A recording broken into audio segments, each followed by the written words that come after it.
are these people? We're going to again talk about some of the shit that Israel's been up to. And it's not good. Not good. Not good at all. So this is our brother, Ghost Art.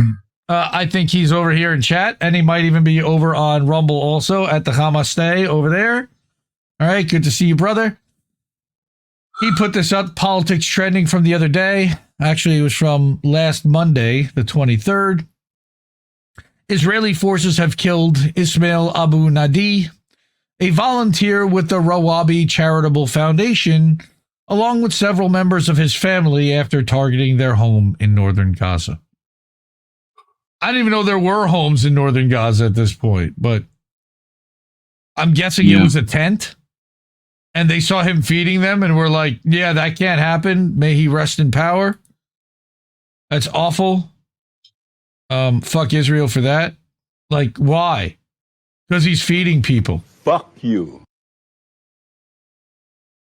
Next one. Oh, boy. Zei Squirrel. Shout out to Zei Squirrel. I'm actually a mod at the Zei Squirrel over on Discord. At Zei_Squirrel over on Twitter. The Mossad called Iranian generals and threatened to kill their wife and children if they did not record video messages saying that they oppose the Iranian government and want to overthrow it. They planned to release those videos when they launched their war to cause state collapse. None of the generals they threatened made the video and instead stood by their nation and people. And as Zei Squirrel says, genocidal Zionists are the most depraved, subhuman scum alive, and everything they do must be done to them 1,000-fold. Call all their generals and military commanders and tell them, record a video saying you'll leave the colony you've occupied within 12 hours, or you and your wife and children and entire bloodline will be wiped off the face of the earth. See how that feels. He has a wife, you know. This is not merely a hollow threat from Mossad. They actually mass kill scientists and generals, along with their children and wives and other babies and children and civilians who just happen to live or be next to them. Then they cry, OMG terrorism! They go after women and children, OMG terrorism! The worst actual terrorists alive are genocidal Zionists.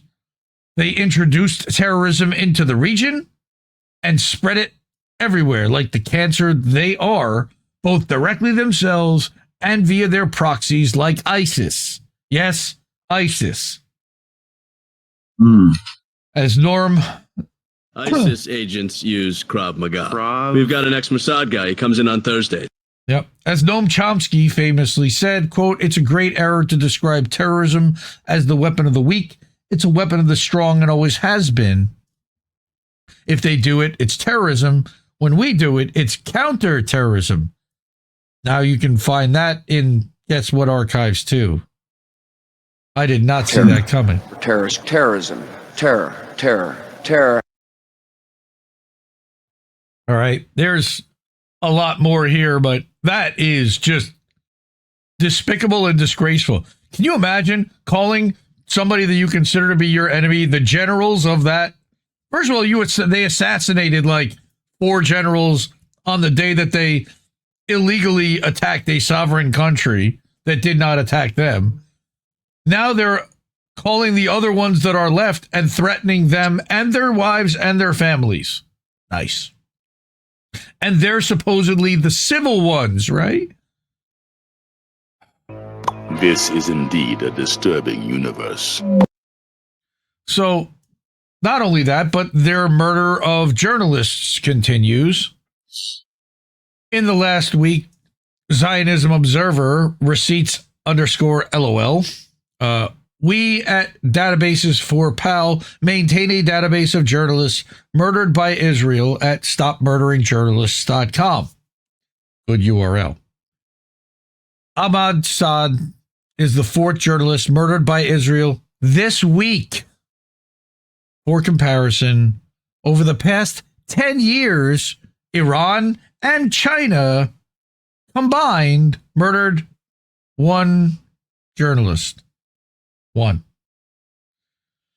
So fuck Israel for murdering journalists, because you only murder journalists. Here's another one here. Mossad, martyred after an airstrike targeted a group of civilians in the Al-Tufa neighborhood in eastern Gaza City. And was it that device in his hand that got them targeted? I hope not.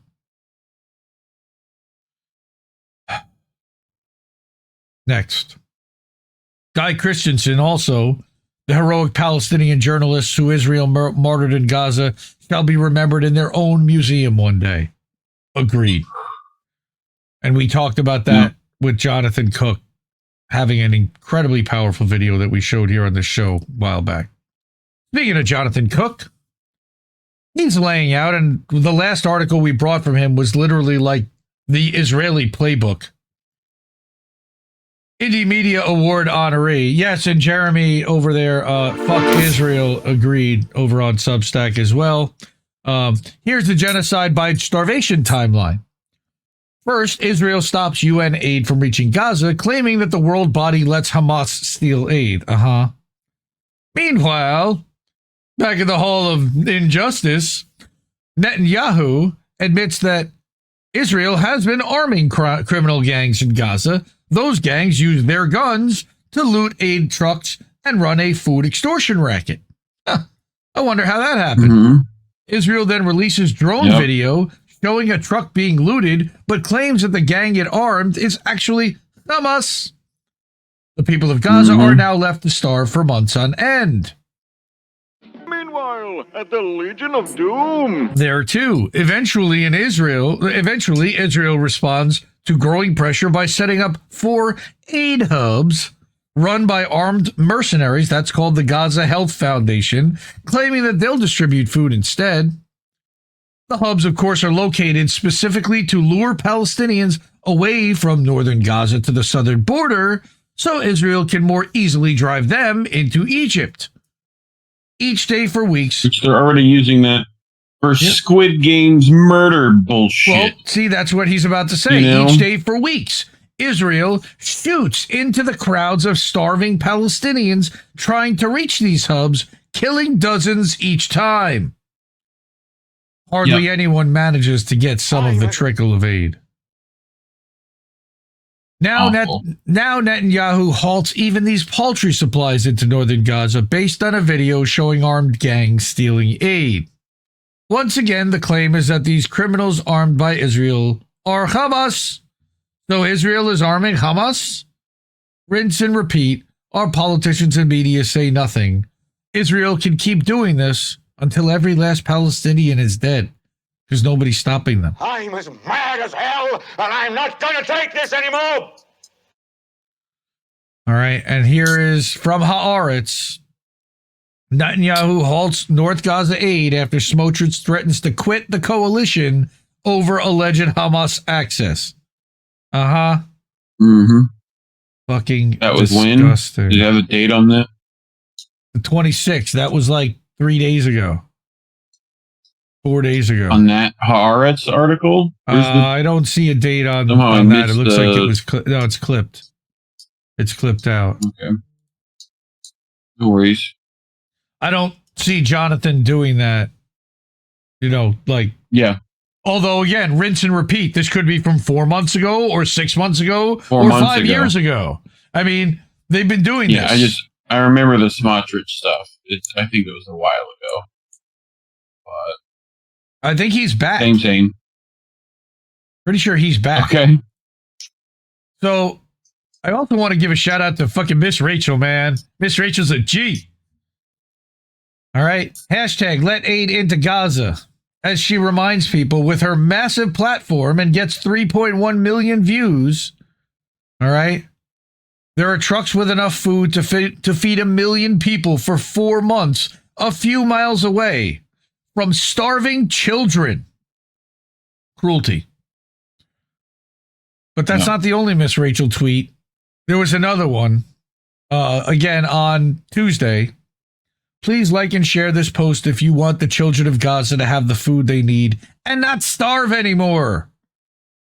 Please like and share this post if you want the children to have the medicine they need and not suffer anymore. Please like and share this post if you want the children to be protected from violence and not be killed anymore. Please like and share this post if you want UN humanitarian aid to be allowed in and for us to end this unconscionable, horrific treatment of children. Said I'm with Team Miss Rachel on this one. And by the way, of course, I did like and share this post because that's what you need to do. At minimum. That's bare minimum shit right there. So I'm with Team Miss Rachel. And Asal Rod was also, you know, like giving her props for using her platform. And it's not just Miss Rachel, but she's been really outspoken and the Zionists have really gone after her hard about it and like tried to get her canceled, and it's only made her stronger. Now, I've seen this posted a bunch of times lately, so this is really starting to make the rounds, but this is not a publication I normally put up.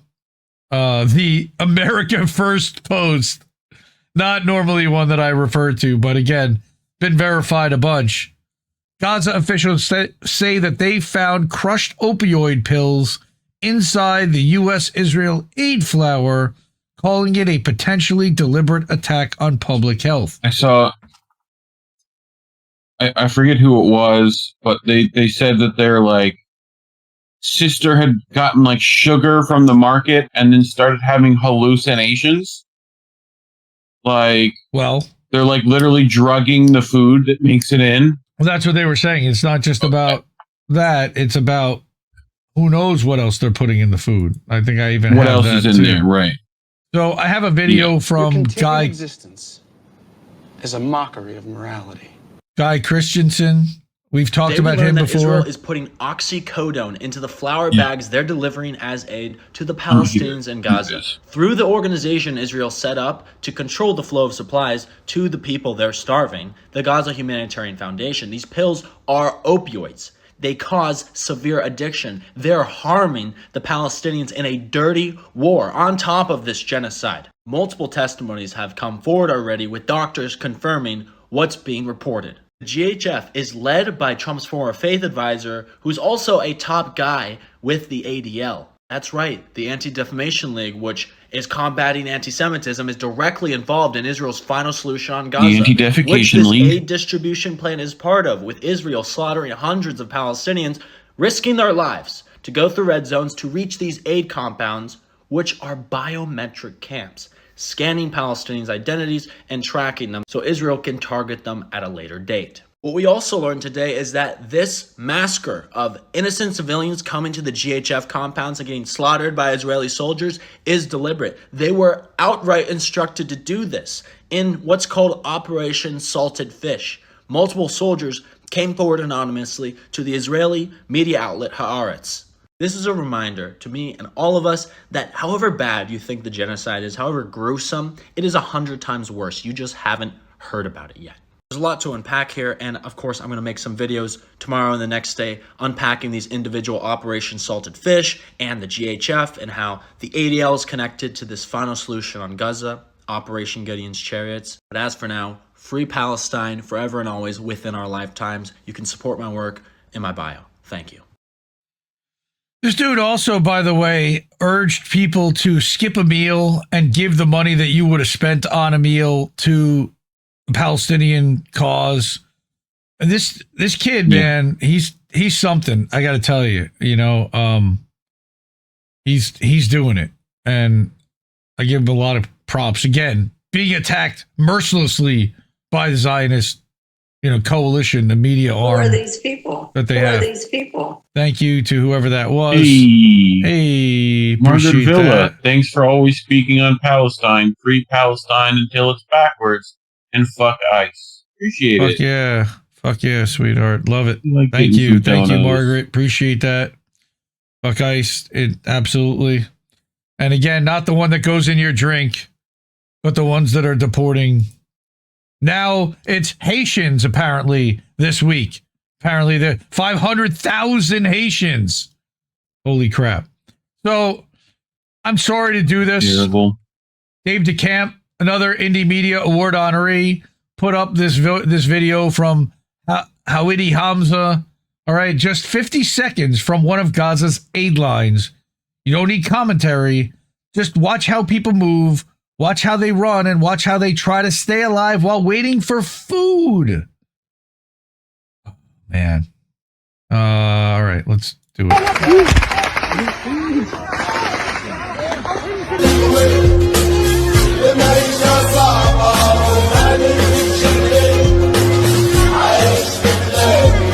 I guess that's music is there. Yeah. Goes.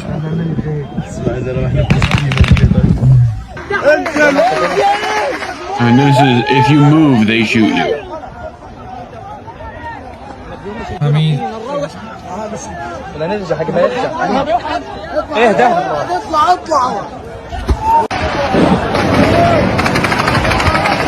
and this is what starving humans are willing to put up with for a measly amount of food.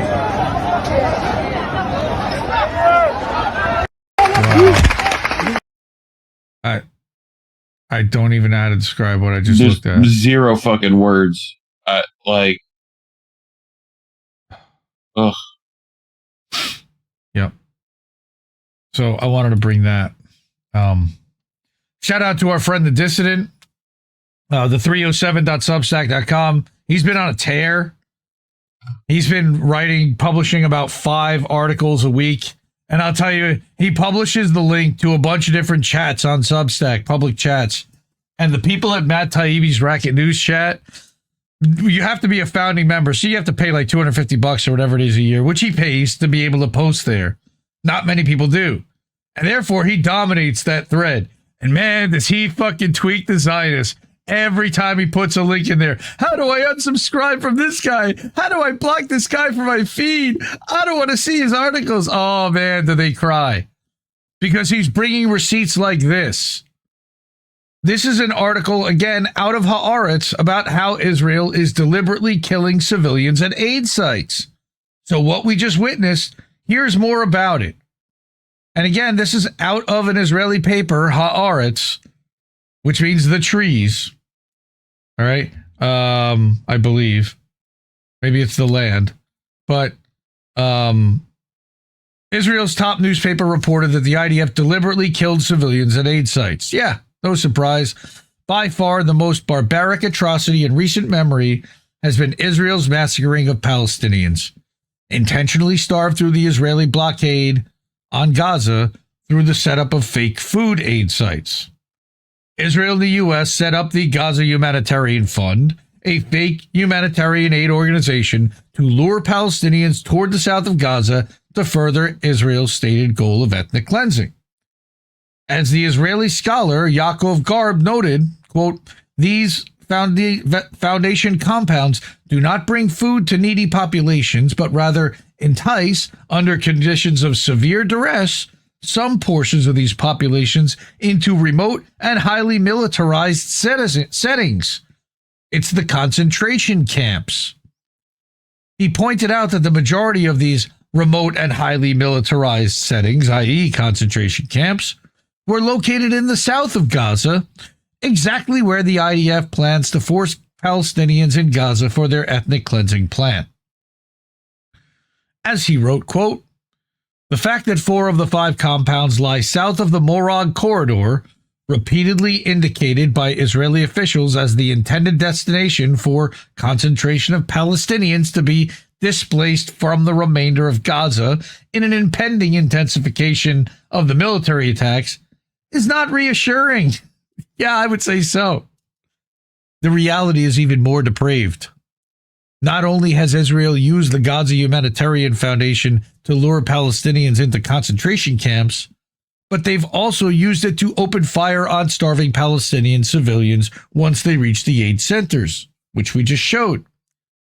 Palestinians have taken to calling the aid sites death traps due to the daily IDF massacres that have been occurring against civilians once they reach the sites. As the independent outlet Mondo Weiss, another Indie Media Award honoree, wrote, incidents incidents that have taken place at the GHF aid distribution points in southern and central Gaza on a near daily basis, they have taken on a familiar pattern in which thousands of starving civilians march in the pre-dawn hours toward the distribution points and upon arrival are shot by Israeli forces, leading to another aid massacre. The outlet noted that these near-daily aid massacres have led Palestinians again to regard the aid sites run by U.S. organization as massacre sites and death traps, because they are. The Israeli magazine 972 similarly reported something along the same lines. Starving civilians gather in massive crowds waiting for permission to approach. In many instances, Israeli troops have opened fire on the masses and even during distribution itself, killing dozens as they try to collect a few kilos of flour or canned goods to bring home in what Palestinians have dubbed the Hunger Games, the literal Hunger Games. Haaretz, again, one of Israel's top newspapers, has reported that the order to intentionally fire on innocent civilians at aid sites has come from the top. In a new report titled, quote, IDF soldiers ordered to shoot deliberately at unarmed Gazans waiting for humanitarian aid. Although they are not Gazans, they are Palestinians who are pushed into Gaza. Israel's been trying to change this narrative and name these people Gazans as if that were a thing. These were the people that are survivors from the original Palestine. Don't give them another name. They already have a description. It's called Palestinian. The paper reported that Israeli soldiers in Gaza told Haaretz that the army has deliberately fired at Palestinians near aid distribution sites over the past month. We've known that. The outlet found that conversations with officers and soldiers revealed that commanders ordered troops to shoot at crowds to drive them away or disperse them, even though it was clear they posed no threat. It noted that 549 people have been killed near aid centers and in areas where residents were waiting for UN food trucks since May 27th, and over 4,000 have been wounded. And of course, remember, the entire hospital and healthcare system within Gaza has basically been destroyed by Israel to begin with. So not many people to treat the 4,000 wounded. One IDF soldier told the paper, quote, it's a killing field. Where I was stationed, between 1 and 5 people were killed every day. They're treated like a hostile force. No crowd control measures, no tear gas, just live fire with everything imaginable. Heavy machine guns, grenade launchers, mortars. Then, once the center opens, the shooting stops and they know they can approach. Our form of communication is gunfire. These motherfuckers. Like, and how are they never going to go to prison for this? He who controls the spice controls the universe. The soldier admitted that in all of these instances, the desperate, starving civilians posed no military threat, saying, quote, we open fire early in the morning if someone tries to get in line from a few hundred meters away, and sometimes we just charge at them from close range. There's no danger to the forces. I'm not aware of a single instance of return fire. There's no enemy, no weapon. So why do they have all these weapons then? The paper reported that the IDF disgustingly compared the policy of shooting at starving civilians to prevent them from obtaining food aid to red light, green light. The kids' game. Jesus Christ. This is what I was talking about. No, this is literally Squid Games. This is literally a bit in Squid Games. Fucking stupid. All right. Stupid. But he's writing, quote, he also said the activity in his area of service is referred to as Operation Salted Fish, the name of the Israeli version of the children's game Red Light, Green Light, like Guy was just talking about. The paper reported that the civilian massacres had been ordered by Brigadier General Yehuda Vach, writing, quote, and well, welcome to The Hague, General Vach. A senior officer whose name repeatedly comes up in testimonies about the shootings near aid sites is Brigadier General Yehuda Vach, who is commander of IDS Division 252. Now, an officer in the division says Vach decided to disperse gatherings of Palestinians waiting for UN aid trucks by opening fire. This is his policy, they said. But many of the commanders and soldiers accepted it without question. Well, the Palestinians aren't supposed to be there, so the idea is to make sure they clear out, even if they're just there for food. Right. The official excuse from the IDF is that these massacres are done to disperse crowds. But an IDF soldier admitted they've fired on civilians who pose no threat and who've already begun to flee the gunfire. They're shooting them in the backs and not being fired upon. So it's literally just like shooting fish in a barrel. He was quoted in the paper saying, quote, the teenagers waiting for the trucks hide behind dirt mounds and rush them as they pass or stop at distribution points. We usually see them from hundreds of meters away. It's not a situation where they pose a threat to us. He went on to say, technically, it's supposed to be warning fire, either to push people back or to stop them from advancing. But lately, firing shells has just become standard practice. Every time we fire, there are casualties and deaths. And when someone asks why a shell is necessary, there's never a good answer other than, shut the fuck up, you pussy. That's what they're saying to each other. This is the testosterone thing. Jesus Christ. Sometimes merely asking the question annoys the commanders. Like, how dare you? How dare you stop my genocide? Fuck you. The paper went on to note that, quote, in that case, some people began to flee after the shell was fired, and according to the soldier, other forces subsequently opened fire on them. Of course, they give them no chance. The soldier then went on to say that, quote, if it's meant to be a warning shot, and we still see them running back to Gaza, why shoot at them? Sometimes we're told they're still hiding, and we need to fire in their direction because they haven't left. But it's obvious they can't leave if the moment they get up and run, we open fire. The paper noted that the soldier said this has become routine. Another IDF reserve officer admitted that they fired on civilians at aid sites who were not close to forces for no military reason and said that killing innocent people was normalized. Are you fucking kidding me? He was quoted as saying, when we asked why they opened fire, we were told it was an order from above and that the civilians had posed a threat to the troops. I can say with certainty that the people were not close to the forces and did not endanger them. It was pointless. They were just killed for nothing. This thing called killing innocent people, it's been normalized. We were constantly told there are no non-combatants in Gaza, and apparently that message sank in among the troops, including babies. How far up above does that order come from them? Right from, like, come on, right from Netanyahu. Fucking God told them, bro. Fucking, they just, a burning bush whispered it to them. Another field officer acknowledged these massacres of civilians was due to genocidal IDF ideology, which believes, again, that there are no innocent civilians in Gaza, saying, my greatest fear is that the shooting and harm to civilians in Gaza aren't the result of operational necessity or poor judgment, but rather the product of an ideology held by field commanders, which they pass down to the troops as an operational plan. Yeah. Of course. Yes.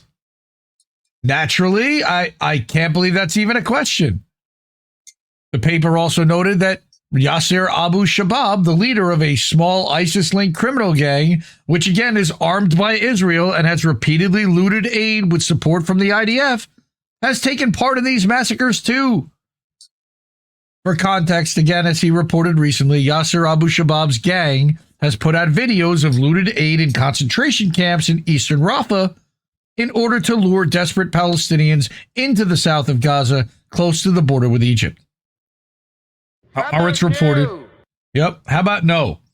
Haaretz reported that Yasser Abu Shabab's gang has taken part in aid massacres at these sites with support from the IDF, writing, quote, in addition to the IDF fire, military sources say some of the fatalities near the aid distribution centers were caused by gunfire from militias that the army supports in arms. According to one officer, the IOF continues to back the Abu Shabab group and other factions. Well, why wouldn't they? It's serving their narrative. Yep. There are many groups that oppose Hamas. Abu Shabab went several steps further. They control territory that Hamas doesn't enter, and the IDF encourages that. Okay. Exchange one set of manufactured terrorists for another, because remember that the IDF and that Israel was allowing aid and money to go into Hamas for years. So now they're paying two sides to fight each other. Another article in Haaretz. If you go back and look through that, that may not be as accurate. Inlakesh has an incredible set of articles going through that. You should look that we covered on INN News. Just look up, find the ones that have the chickpea hummus. Look for that. Okay. You know? So he continues another article in Haaretz wrote that 2 weeks after Goher Rahabur, which is a British surgeon working in Gaza, arrived at Nasser Hospital on June 1st, he observed that the profile of wounds had changed. Instead of blast and detonation injuries, many more people began arriving with bullets in their body after Israeli troops opened fire at the starved crowd. Goher Rahabur was quoted as saying that the IDF fired at Palestinians at aid sites while they were trying to evade shooting, and also shot a pregnant woman in the stomach, telling the paper, quote, with some of them, you could see that they were shot while they lay on the ground, trying to evade being shot. Most of them were young men, but there was one woman in her early 30s who was 24 weeks pregnant. As thin as they are and as starved as they are, she might not even known it. The bullet went through the fetus. She survived, but needed a hysterectomy, so no more children. When we opened the abdomen, we could see the hand and the formed foot of the dead fetus. Oh, God. Just fucking monsters.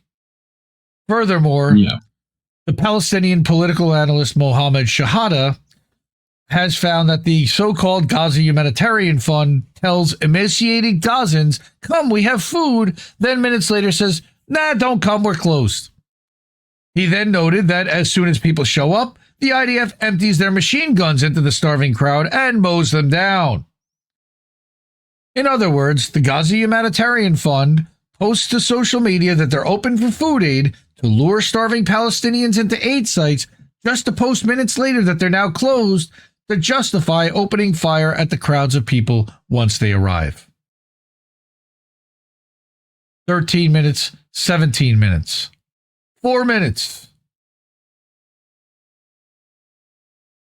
The vile U.S.-backed Israeli policy of starving the entire population of Gaza, then setting up a fake aid organization to murder them, is one of the most evil acts in human history, with no words in the English language to describe the utter depravity and barbarity of this policy.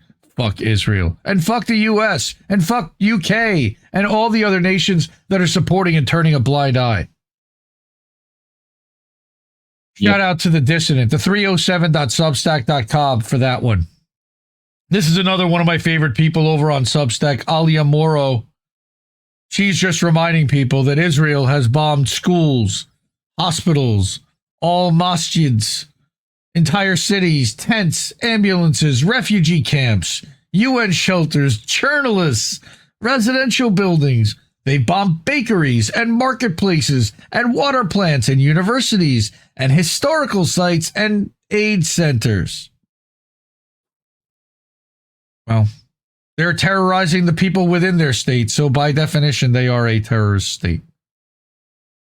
Mm-hmm. Now, there was this little bit of theater and shenanigans that happened, and it was designed specifically for two reasons. Number one, to distract and to get people kind of allowing them to win the news cycle for a day and have people not talking about whatever else was going on. Trump decided this is a minute long, and I'll play the full minute because people are like, play the minute where he criticized Israel. He criticized Israel tepidly. He also criticized Iran in the same breath. Yeah, he said the F word. Oh my God, the president of the United States dropped an F-bomb publicly. First time I can remember that happening in my life, by the way. What's your profanity? Do you believe that Iran is still committed to peace? Yeah, I do. They violated it, but Israel violated it too. Are you questioning if Israel is committed? Israel, as soon as we made the deal, they came out and they dropped a load of bombs, the likes of which I've never seen before. By the way, they do that every single time there's a ceasefire announced or some kind of a peace deal that might be in the works. They then go heavy on. They then Israel go heavy. Fires. So that's bullshit. The biggest load that we've seen. I'm not happy with Israel. You know, when I say, okay, now you have 12 hours, you don't go out in the first hour and just drop everything you have on them. So I'm not happy with them. I'm not happy with Iran either. But I'm really unhappy if Israel's going out this morning because the one rocket that didn't land, that was shot, perhaps by mistake, that didn't land. I'm not happy about that. You know what? We basically have two countries that have been fighting so long and so hard that they don't know what the fuck they're doing. Do you understand that? Wait a minute. First of all, what's your profanity? Iran has been fighting so long and so hard. What? Against who? Mm-hmm. Who are they at war with? Wait, what? Like, this entire nonsense, all right? They don't know what the fuck they're doing. Said a guy who has no idea what the fuck he's doing. Every accusation is a confession out of this guy. And out of Zionists by that means. All right? Fuck Trump. Fuck Netanyahu. They're all in on it together. Trump acting bad at Israel is so WWE. By the way. Amazing anybody is still taking this seriously. We're not. All right? Yeah. Choice is an illusion created by those with power to control those without. The Merovingian. Thanks, Merv. Appreciate that, Merv. The Merovingian. What a nerd you are. What a nerd to know that. Oh, are you kidding? He's one of my favorite characters. I fucking love that guy. What a fucking nerd. He sends a fucking piece of cake to a woman and makes her have an orgasm on the spot from the cake. How do you not love that guy? What a fucking nerd you are. Thank you. Nerd alert. Thank you. A nerd.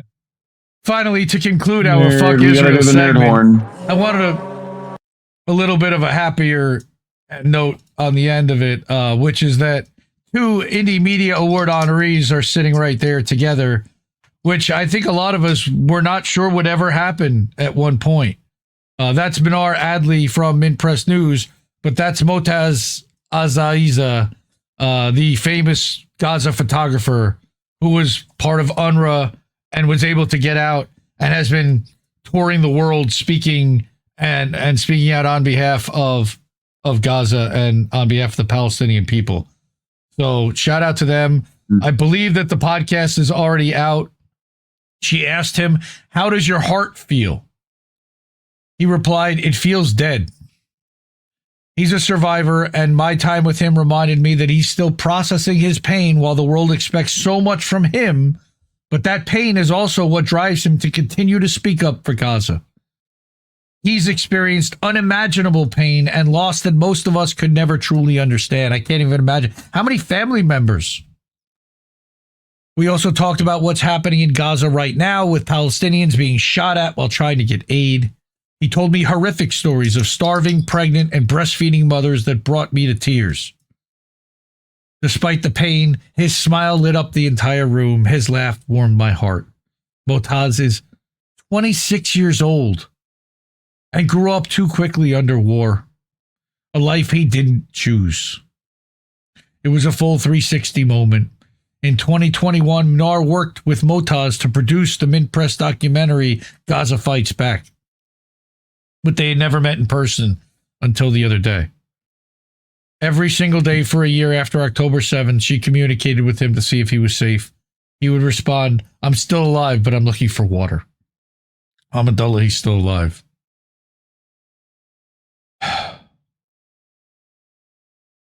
So, at least a couple of them managed to survive.